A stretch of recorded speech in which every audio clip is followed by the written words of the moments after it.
Assalamualaikum warahmatullahi wabarakatuh. Selamat siang hiring partner, instruktur, dan para hadirin sekalian. Pada kesempatan kali ini kami akan mempresentasikan aplikasi bernama EasyLaunder. EasyLaunder merupakan aplikasi yang memudahkan pengguna ketika menggunakan jasa laundry. Pada aplikasi ini, pengguna dapat melakukan input data laundry sebelum menyerahkannya.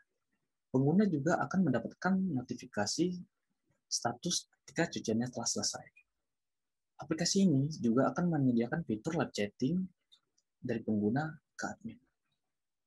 Aplikasi ini bertujuan untuk mengurangi interaksi antara pengguna dan penyedia jasa laundry. Apalagi di situasi pandemi ini, mengurangi interaksi antar individu merupakan suatu hal yang baik. Pengguna juga dapat mengetahui status kondisi laundry-nya secara akurat. Tim EasyLaunder terdiri dari saya sendiri, M. Arif Renaldi, background saya electrical engineer, saya berperan sebagai full stack developer. Pada aplikasi ini, saya bertanggung jawab untuk membuat endpoint di sisi customer, testing backend, dan juga push notification untuk mobile dan backend. Perkenalkan, nama saya Azam. Background saya adalah teknik informatika. Dalam tim ini, saya berperan sebagai full stack developer yang dimana bertanggung jawab untuk mengintegrasikan antara server dengan web client.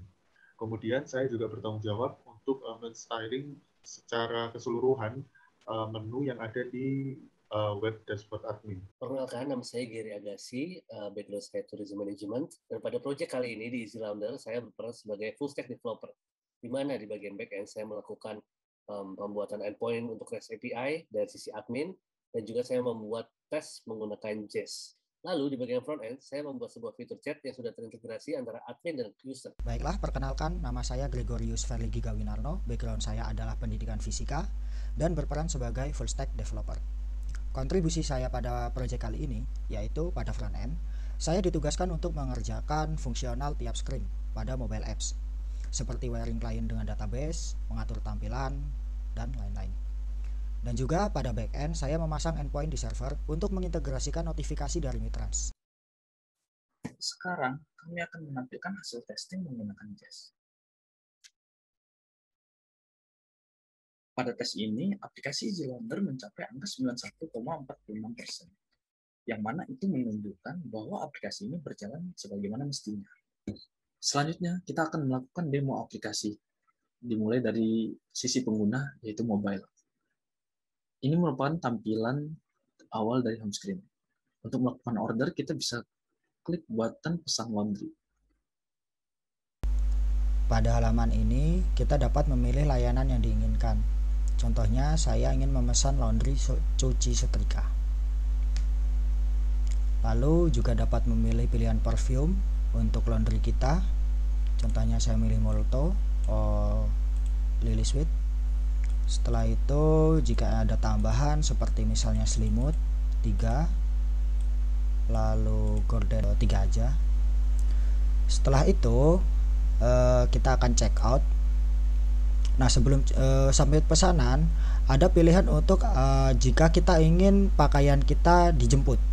Jika kita di-on-kan, lalu kita submit pesanan, kita dapat memilih lokasi titik penjemputannya. Misalnya saya ubah di sini.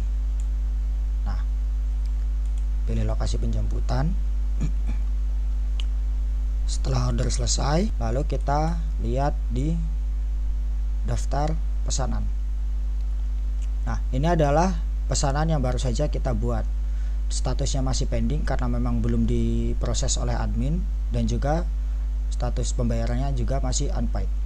Setelah pesanan sudah diproses oleh admin, maka status pada order akan berubah menjadi on progress, dan juga akan tersedia tombol bayar untuk membayar pesanan ini.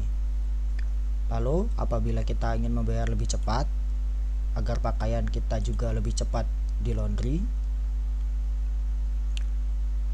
akan dialihkan ke payment gateway Mitrans. Selanjutnya, kita bisa memilih untuk membayar via apa, bisa Indomart, Akulaku. Kita contohkan menggunakan kartu kredit. Setelah berhasil, dapat kita lihat status dari pemesanan berubah menjadi paid dan tombol bayar menjadi hilang. Lalu, jika kita sudah selesai order, kita bisa melihat di sini ada tombol QR code dan tombol lokasi. tombol QR code, jika kita tekan, dia akan mengeluarkan sebuah QR code yang nantinya akan dilihat oleh admin untuk mengecek detail dari order tersebut. Sedangkan tombol lokasi, jika kita pencet, dia akan membuka Google Maps. Dan dari situ dia akan memberitahu jarak dari toko menuju ke alamat rumah kita. Baik, lalu selanjutnya jika misalkan kita sudah selesai dan kita mau bertanya kepada admin, kapan kira-kira pesanan kita bisa selesai, kita bisa langsung masuk ke fitur chat admin, di mana kita bisa langsung berbicara dengan admin dan bertanya. Bisa dilihat, dari sini chatnya juga sudah langsung masuk ke sisi admin, dan dari admin kita juga bisa langsung membalas.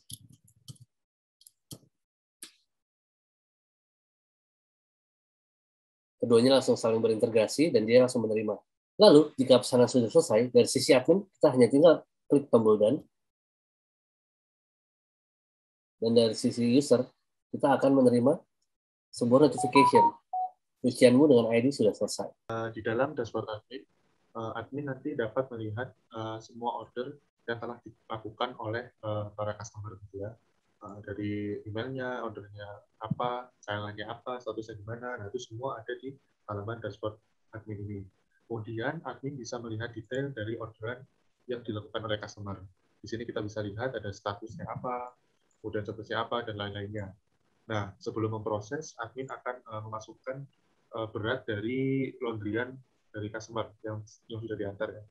Kemudian misalkan kita masukkan 3 kilo gitu di sini. Nah, ada totalnya di sini. Kemudian admin tinggal proses.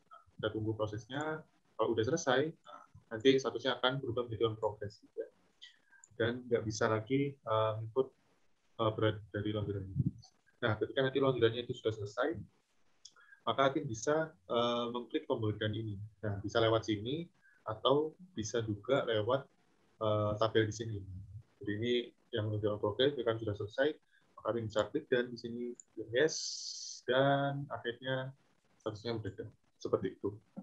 Nah, kemudian di sebelah sini ada beberapa menu, ada 3 menu di sini. Jadi ada service, ada perform, ada special treatment.